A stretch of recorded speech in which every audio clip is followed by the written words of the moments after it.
de me donner ce privilège encore aujourd'hui. Je n'aime pas souvent parler devant les gens, mais c'est maman qui m'a forcé. J'ai fait ça pour elle-même. C'est elle qui devait prêcher cela. Amen. La femme de distinction, donc,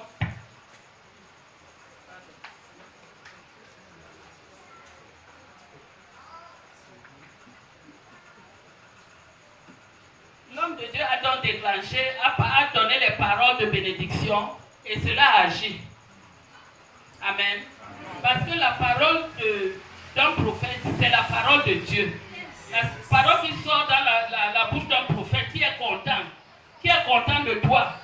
Ça sort vraiment du plus profond de lui. Et cette parole a la puissance, elle est agissante. Amen. C'est comme ça que le prophète a agi. Il a demandé ce qu'il pouvait faire. Que ton mari, qu'on le nomme ministre, qu'on le nomme préfet, qu'on fasse ceci. Elle dit non, elle est bien. C'est seulement son serviteur qui lui a dit que cette femme n'a pas de fils et son mari est vieux. Mais cela n'a pas empêché le prophète de prononcer les paroles. Parce que là, il n'y a pas la barrière sur la bouche d'un prophète. C'est comme un Dieu. C'est comme Dieu. Il n'y a pas de barrière. Il n'y a aucune situation qui est possible devant Dieu. Amen.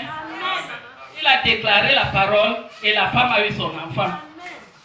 À la même période, comme il avait dit.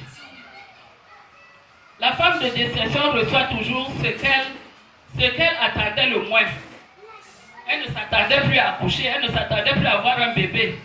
Mais son comportement, son agissement lui a donné cette bénédiction. Amen.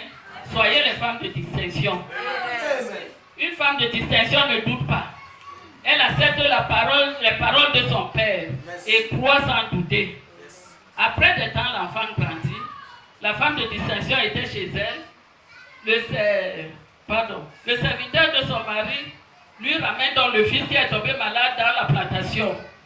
On lui ramène le bébé. Parce qu'il y a un temps pour rire, il y a un temps pour pleurer. Amen.